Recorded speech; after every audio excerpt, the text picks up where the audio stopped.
Welcome back to the program Power to Unite with Elvira. For the past 2 weeks, busy-busy po tayo sa pag-i-interview sa mga sumali na mga estudyante from Commonwealth High School at San Francisco High School. No?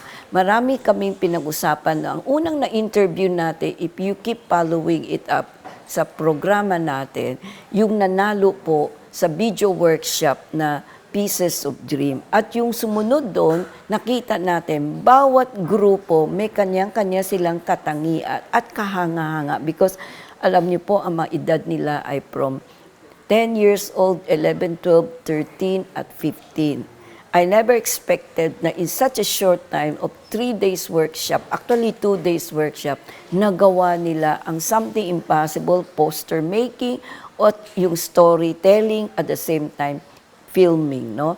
So, ang workshop ginanap po dito sa Pope Pius XII Catholic Center kung saan 3 grupo ang na-join at sino naman itong last group na sabihin natin ma-interview because ang kanilang sinali na video was called Yakap. Why Yakap? At sino sila? Siya po ang subaybayan ninyo para makilala nyo sila sa pagbabalik po ng Power to Unite with Elvira.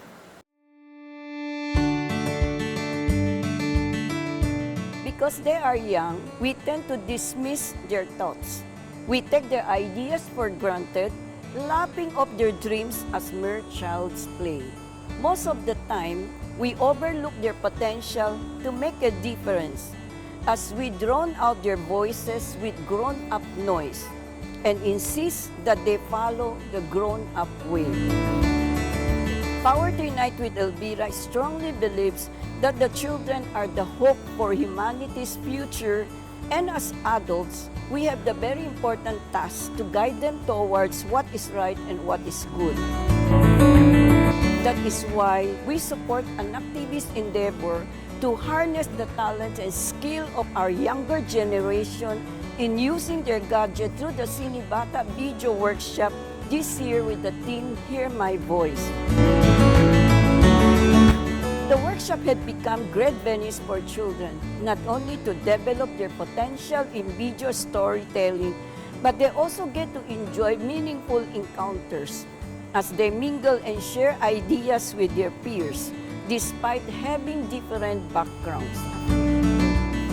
The workshop will also give them a chance to be exposed on an international stage and participate in the 6th Southeast Asia Video Festival for Children to be held in Indonesia in 2027. They may be young and innocent, but if we stop for a while and listen, we will discover that their simple words hold deeper meanings of love and kindness, friendship and unity, compassion and harmony. We must not try to silence tomorrow while it is still learning to speak today. The best way to encourage dreams that are still learning how to bloom is for us to pause our adult rush and noise and listen when they say, "Hear my voice."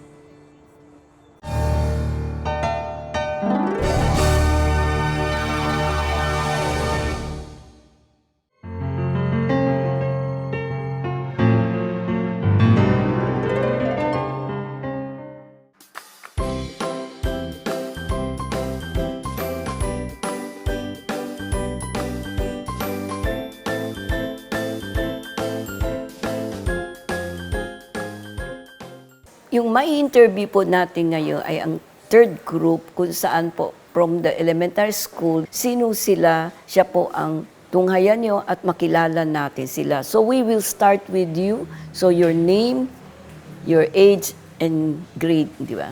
My name is Edsel Villanueva. I am 11 years old and I am a grade 6 learner. I'm Zoe Alia Memberga. I'm grade 6 and I'm 12 years old. Good afternoon, everyone. I am Ashley Lapis Ganya.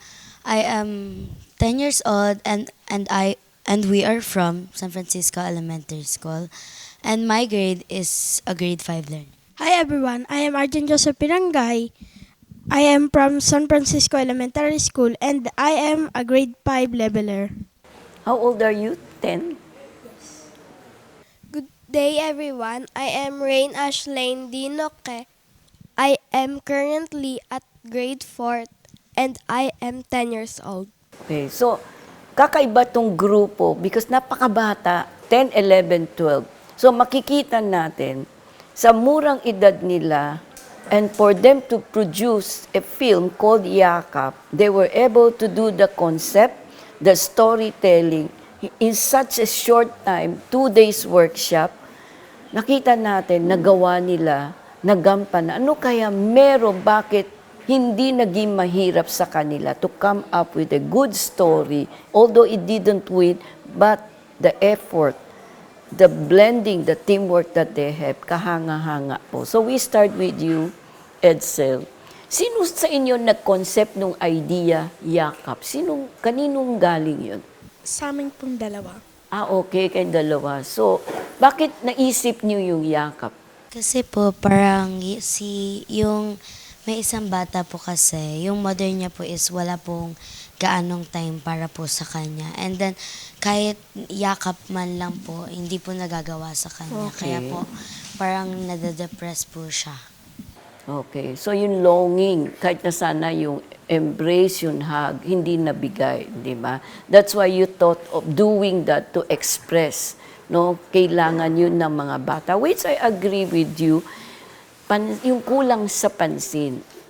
Children needs attention. Sa edad yung 10 years old, napakalaga bigyan kayo ng attention, lalo kung excited kayo, may good news kayo, di ba? You wanted to be praised, you wanted to be given attention, di ba? Ngayon, so, nung ginagawa nyo, hindi ba kayo nahirapan kasi ang bata pa nila? Ano po, nahirapan po kami nung una po kasi paiba-iba po kami ng Idea. script po, idea. Tapos sa huli po, nung wala na po kaming ganun maisip, pinagsama na lang po namin. Kaya po nakakreate kami ng magandang story po. So, na-realize nyo, you have to work among yourself to come up with a good story, di ba? Pinag-ano na lang po namin, sama-sama na lang. So, sino ang director dito? Ako po. Ikaw.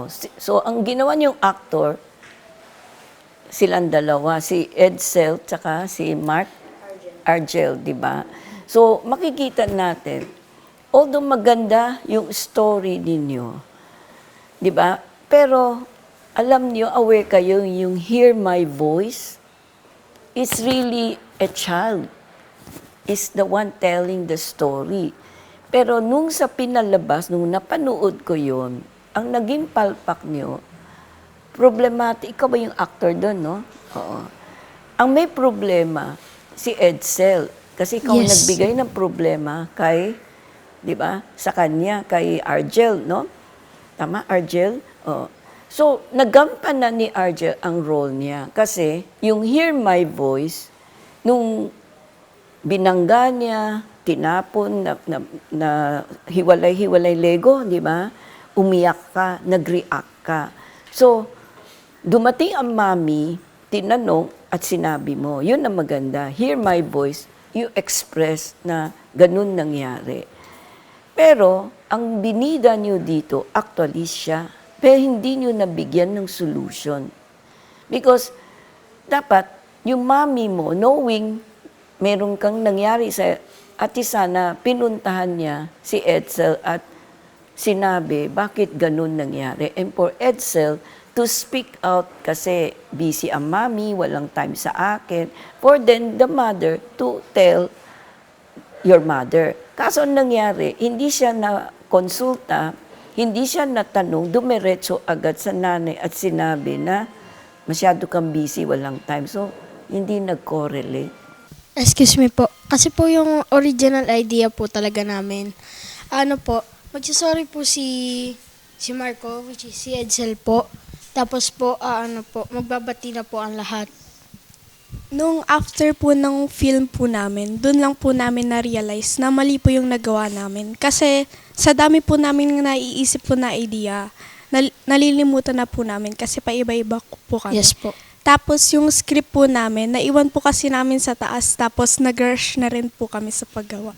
But at least, it's an experience worth remembering na next time maging maingat kayo. You have a good story actually kasi nangyayari yan. Pero hindi na-solve yung concern. Siyang bida actually kasi siyang gumawa ng problema. Dapat kinausap siya, ano bang problema mo? Bakit ganun ang reaction? Hindi, ikaw nagampanan mo, tama, kasi nagsalita ka. Remember, our team is hear my voice. Kaya dapat, merong siyang boses. Wala walang boses Tapos yung hindi bida, yung mother, nabigyan ng time, elements. Parang sila nga na-focus.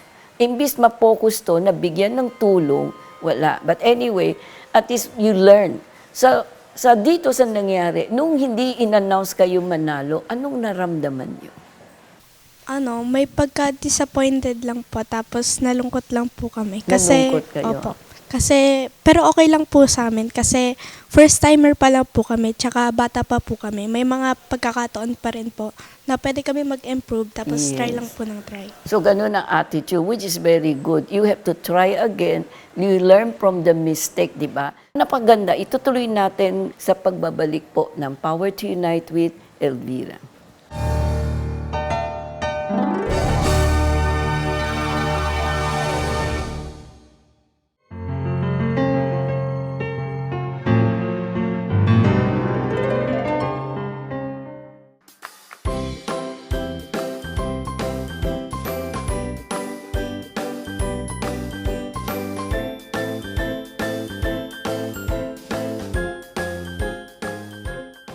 Ikaw, Edsel, ano sa tingin mo? Nung hindi kayo nanalo, anong naramdaman mo when you give effort? Medyo po ako nalungkot kasi po di po kami nanalo po sa mga awards. Nung ginagawa ba yon, confident ka mananalo kayo? Medyo. Medyo, why? Why do you think you deserve to win?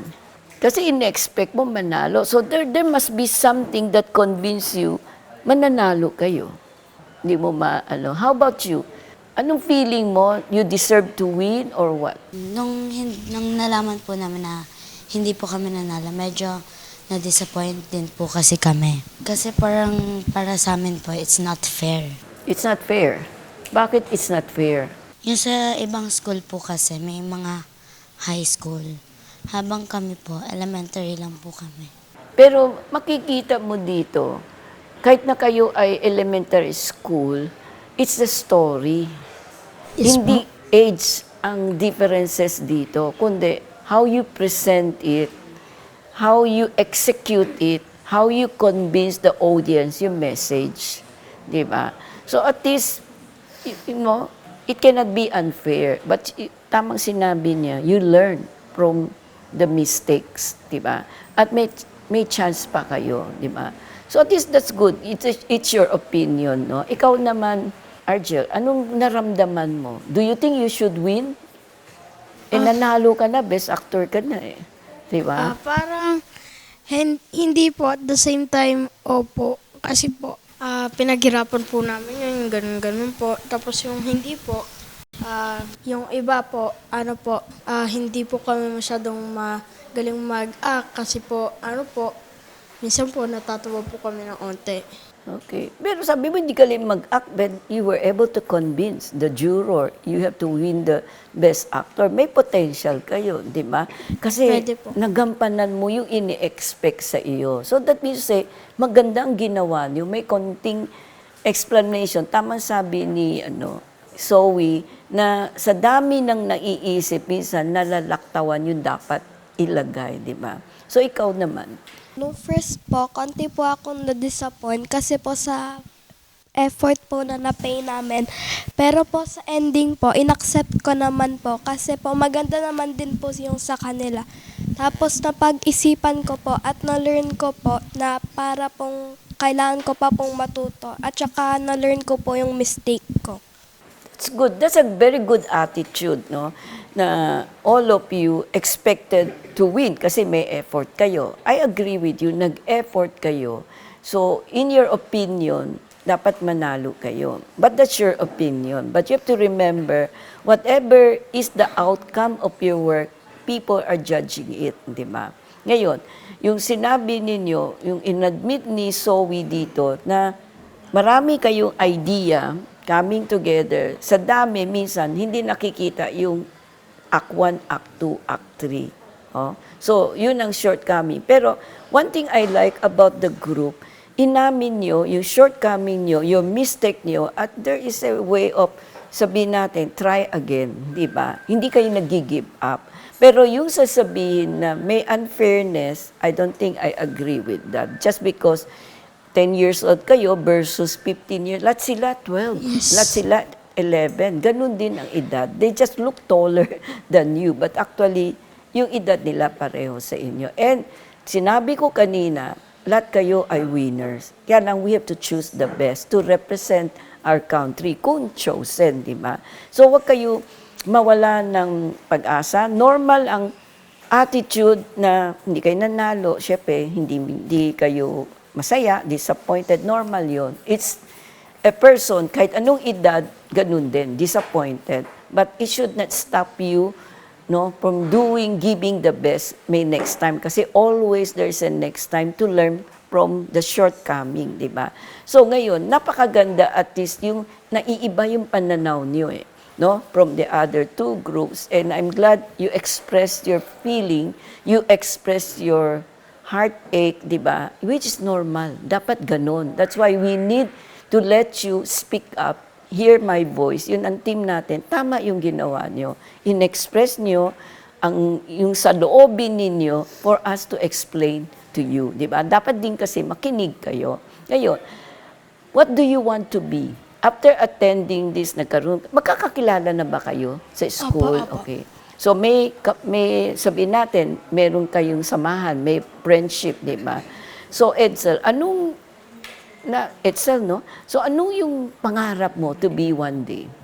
I want to be an engineer. Oh, good.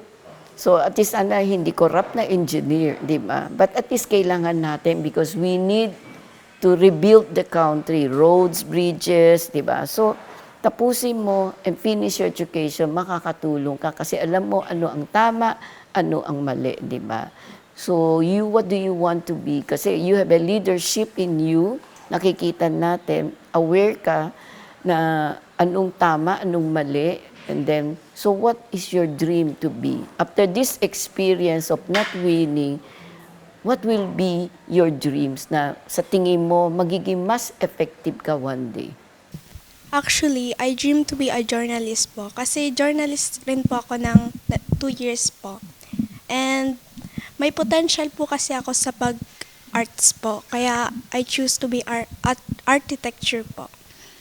Okay, architect. Maganda rin yan, no? Kaya lang ang architecture, marami na gumagawa. Siguro, journalist is also very good, di ba? But anyway, bata ka pa, you still have a long way to think kung saan.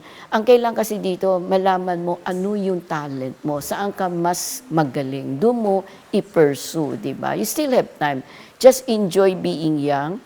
Just enjoy being, with your friends, di ba? Ikaw naman, anong dreams mo? Maging journalist lang din po, kagaya ng kay Journalist. Zoe po. Kasi yung journalist po, parang madadala mo siya hanggang po sa future mo. Pero sana, as a journalist, maging fair ka. Pag hindi nagustuhan yung ginawa mo, wag mo sabihin na dahil unfair. You have to be very objective but not subjective. Kasi yung nangyari nung sinabi mo, hindi kayo nanalo, ang feeling mo parang unfair kasi mas high school sila, kayo, elementary, hindi po yun ang issue. It's really your thoughts, your idea. Kahit 10 years old, minsan mas magaling kaysa sa 18 years old, di ba? So kung yun ang dream mo to become a journalist, the best is to be objective. Ma-disappoint ka, wag naman maging rebelde ka against it na unfair, hindi tama. Sana matandaan mo yun. Understand Diba? ka naman po. Okay.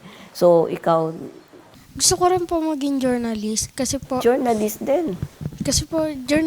nakasali rin po ako sa journalist. Tapos po may talent po ako sa drawing kagaya po sa kanya.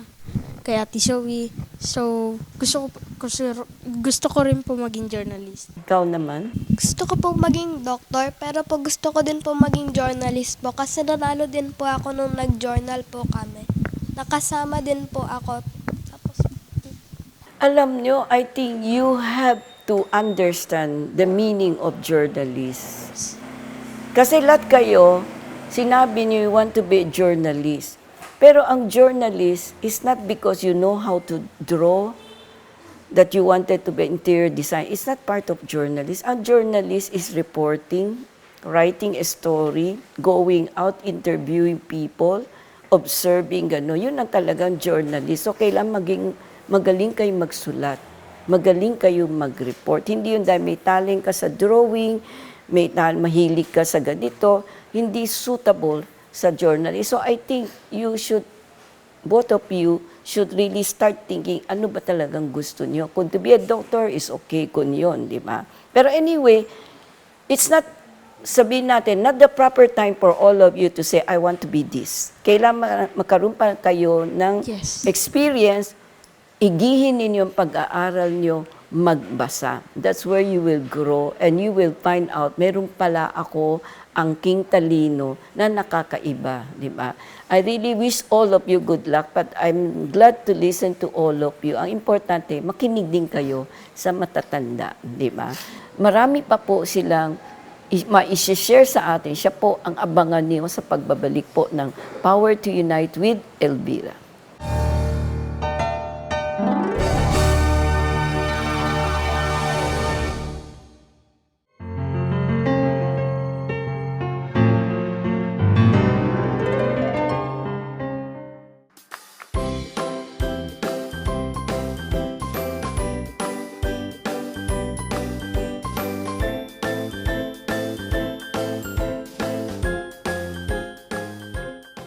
Ngayon, ano ang magiging, after not winning, sabihin nyo, disappointed kayo, ano ang masishare mo, anong ma-advise nyo sa kapwa na who did not win? Kasi kayo, naramdaman nyo, nasabi nyo. Anong learning ang mabibigay nyo sa mga televiewers na if they did not win, anong advice nyo sa kanila? Ganon rin po. Kung mahilig ka po doon sa bagay na po yun, huwag ka pong titigil na kahit natalo po kayo, huwag po kayong titigil. Kasi gusto nyo po yun. And pangarapin nyo po, i-pursue nyo po yun. That's good. Ikaw, anong isi-share mo? May time din po na madi-disappoint ka. And then, kagaya po nung kay Zoe, you need to keep trying and trying para po makasuccess ka. So ikaw, Argel? Ano po, para po sa mga hindi po nananalo sa mga contest na yon na gustong-gusto nila, try and try until you succeed. Huwag ka madi-disappoint. Okay lang ma-disappoint kasi po yung onti lang. Ang importante, wag po kayo mainggit sa iba at maging maging fair and square. Congrats nyo yung nanalo. Yung ganun po. So, and you, lastly, ano message gusto mo i-share? I want to say that dapat nyo pong i-accept. Kasi po, ganun naman talaga po yon. Meron pong mas magaling sa inyo. At saka po, naglo-learn din po tayo sa mga mistakes natin. Kaya po yun. Napakagaling ng sharing niya. Imagine, they did not win. And they expressed themselves beautifully kasi ang unang sinabi nila, they were disappointed, which is really true. Normal sa isang bata ang mararamdaman yung disappointment because they think they deserve to win. But upon explanation, napakaganda ng pananaw nila. They realize meron din sila pagkukulang. They admit their shortcoming, they admit their mistake. At nung tinanong natin, anong magagawa nila? And message nila, ang ganda eh. They have to keep on trying, they have to keep on going. Not to be disappointed kasi meron pang other opportunity coming in and yung acceptance. I like also what she said na you have to learn accept defeat. At yung sabi sa wag mainggit, that's a very good trait which young, sabihin natin, 10 years old mind, alam na nila what is to be a sport, di ba? At sana yung kanilang learning dito, yung experience nila, first time na-experience nyo dito, tama? Dito sa workshop, will serve as a key for them to become more successful and to work hard and to achieve their dream. At sana nagustuhan po ninyo yung episode namin hanggang sa muli dito po sa programa ng Power to Unite with Elvira. Bless her now with heaven's grace. May mercy, till we see you face to face. Power to unite. Today we thank you for the gift her life has spun. Glory be to God the Father, through the Spirit in the Son.